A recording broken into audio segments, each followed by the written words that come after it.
Hello there, everybody.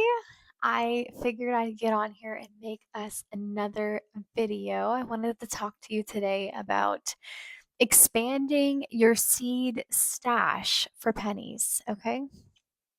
I'm not going to say for free, although there are technically some free options on this list. I'm not going to say for free because some Bob in the comments is going to be like, well, technically, Allison, you used X amount of gas to get there. Okay, I understand. Okay, what we're talking about today is very inexpensive ways to expand your seed collection. Some of them may be technically free, but we're not going to say they cost you nothing.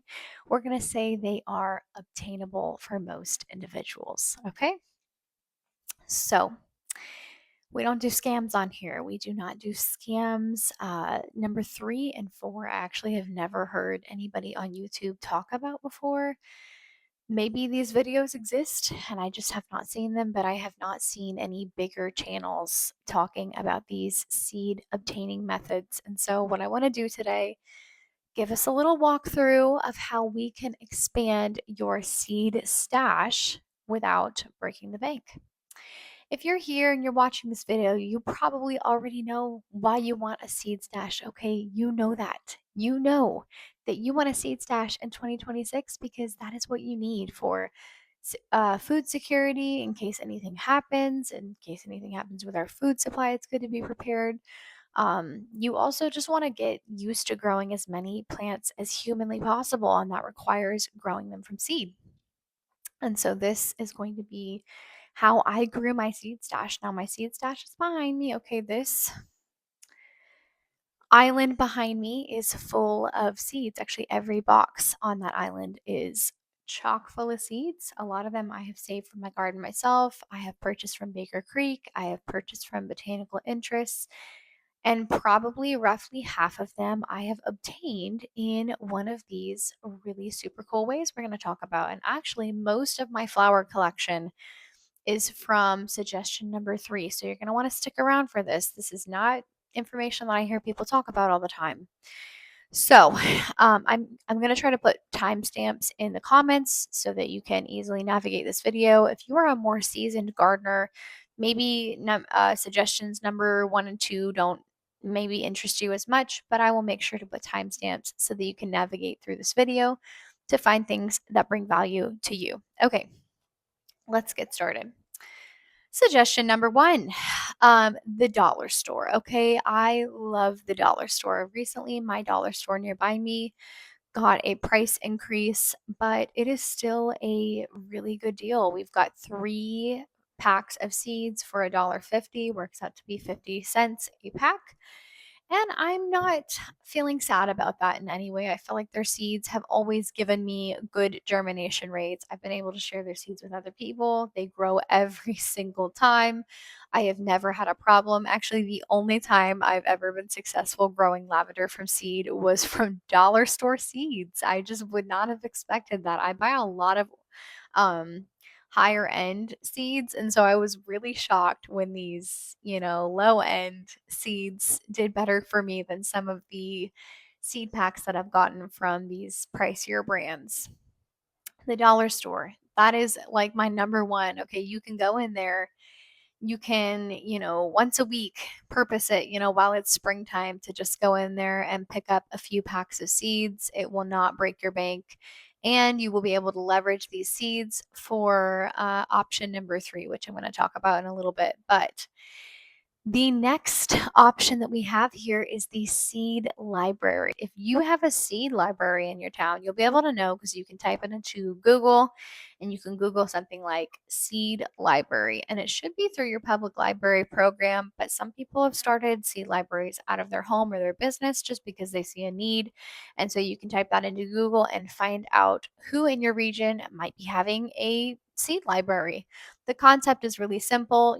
They have a set amount of seeds that you're supposed to check out, per visit.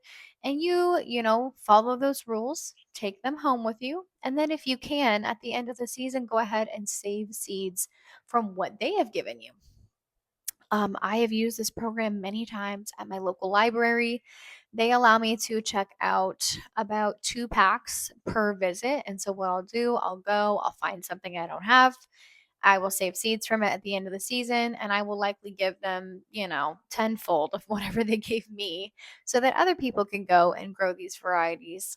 It's a really fun way to try some new seeds, and I've actually found some really good designer seeds in their seed catalog just because they do reach out and ask for donations from these bigger organizations that know that they're not going to sell them. And so it's really cool. The next suggestion, we're getting to the meat of this video, you guys. I am excited to talk about this. This is a concept that a lot of people are familiar with, but they don't realize that it is actually happening in other ways. This is a seed swap that is happening online. Did you know that I've seen probably between 50 and 100 of these seed swapping groups? They are on Facebook, and what you're going to do is you're going to type into your Facebook search bar something like seed swap group online or online seed swap or free seeds and cuttings. Something along those lines is what you're going to type in. And you're going to look in the description of these groups and you're going to find groups that are aimed at sharing plants and seeds. Now, the description of the group is going to be pretty important to read. You want to make sure to read through the rules of the group, make sure that you're not violating any of them. But you're going to go in there and you're going to see that there are hundreds of people using these groups every day to do online transactions where they're sharing their seed types in exchange for their ISO in search of list. Okay, so they're going to put what they're looking for. And if you happen to have anything extra that they are looking for, y'all can do a trade.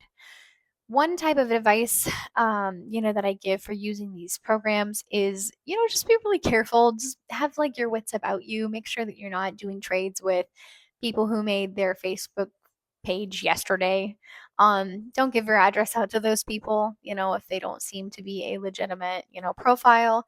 Be sure you're reading, the terms of your swap. So make sure you've made an agreement with that person about how many seeds that you're going to swap back and forth between the two of you. They may be opting to give you between 3 and 5 seeds, and you may be opting to give them 10 to 20 seeds. If you're giving them something smaller and they're giving you something bigger, just make sure that you guys both have an agreement about how many seeds your swap is going to include.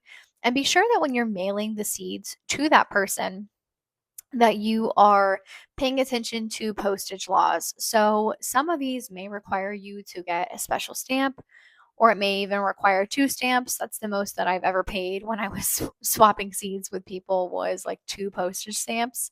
There was a few trades where I decided to get a bubbler, like one of those orange bubblers from the dollar store, because they wanted me to make sure that they didn't go through that mail machine. They have like a sorting machine in the mail rooms that it runs over the envelopes, and sometimes your seeds can get crushed in the process. I had quite a few trades where people were not, they maybe weren't aware of that. And so the seeds did come crushed, and it was a little bit of a bummer. So just be mindful of what can be going on in the mail room. Maybe something else that I like to do, this is like one of my son's science books, but like a thicker piece of paper on each side to cover over your seeds. They will likely survive and you will get to trade. And sometimes I like to double up on my trades. So if I'm trading with somebody, I will find 2 things on their list and they'll find 2 things on my list.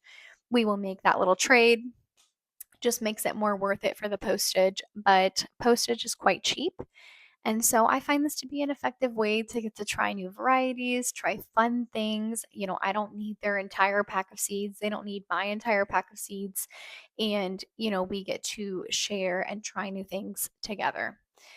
I've had a good experience of this. I have not seen many people complain about using this method. I did see one person the other day say that apparently they didn't get the trade that they were looking for, but this is actually the first time that I have seen this happen in these seed swapping groups. Most plant people are fairly honest, and they don't have any ulterior motives. They're just really obsessed with growing new foods. So if you're looking to take a little risk there, that could be an interesting and fun method for you. The last method that I wanted to mention, I really wanted to talk about this page, and I haven't heard anybody mention them either, but I just wanted to make a quick, plug for them at the end. This is method number 4, which is free heirloom seeds. I think it's .org.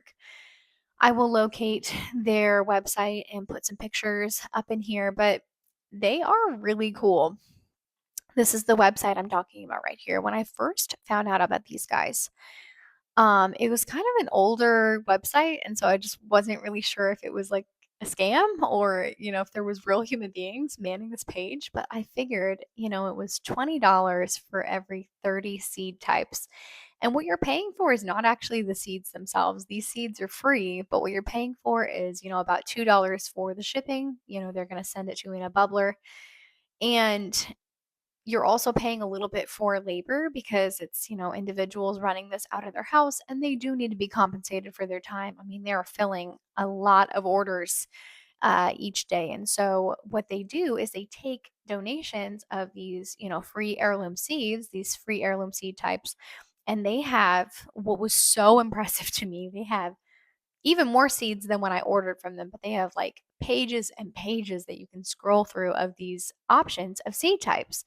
And you can just choose, based off of whatever donation you want to give, you can choose, I think it's between 30 and 40 seed types. And you can just pay, whatever rate that works out to, $20 for every 30 seeds.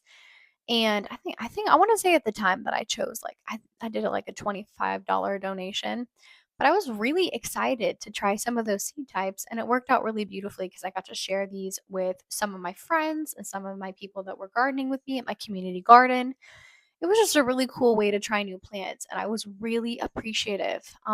It did take a little while for the seeds to come in just because it's not like a huge organization. And, some of these requests, a lot of these requests they're actually filling, they don't even get donations for. When you pick out the seed types, you put into the email um, little subject line and you say whether or not you gave a donation, but they will still fill your order if you don't give a donation. They understand that some people literally do not have money for this and that they still want to grow anyways. And that's what I just love about this little page. And I just want to champion this page. And they actually say on their website that, they want people talking about their site and that they want more people to find out about their site. So, anyways, figured this little video could just be like a little shout out for them and a little thank you because I was so impressed with my little seed pack and I got to try so many new fun plants. So, anyways, I'm going to throw up a few pictures of their website next to me. And if you do plan to apply for any seeds for them, know it may take a little bit. Know that they are a small organization running on, very limited resources, and that it may take a little bit of time for your seeds to come in, but it is not a scam. I personally have received a lot of seeds from them, and I know of other people who have also ordered from them with success. So I just wanted to throw that in there. Also, side note, if you do plan to use them, you want to make sure that you are using their website properly. So, you're going to want to go through, you're going to want to read all the directions. They are not going to fulfill your order request if you are putting crazy stuff in your emails. You actually do have to follow the written guidelines, which is, you're going to pick your seed types. The seed types each have a 3-letter abbreviation, and you're going to want to put those in alphabetical order. And so, anyways, the website has full instructions on it if you want to go through the time and the effort, but I found it worth it for me. And if you're truly looking for access to more free seeds, this can be a great way for you to get some. So, anyways, guys, this has been my cheaper free. I have enjoyed chatting with you. If you have more methods of getting, very inexpensive seeds or something that I didn't mention, be sure to drop it in the comments for all of the rest of us who are reading and learning together. This has been Allison. I'm here with Vibrant Growth Channel, and happy growing, guys.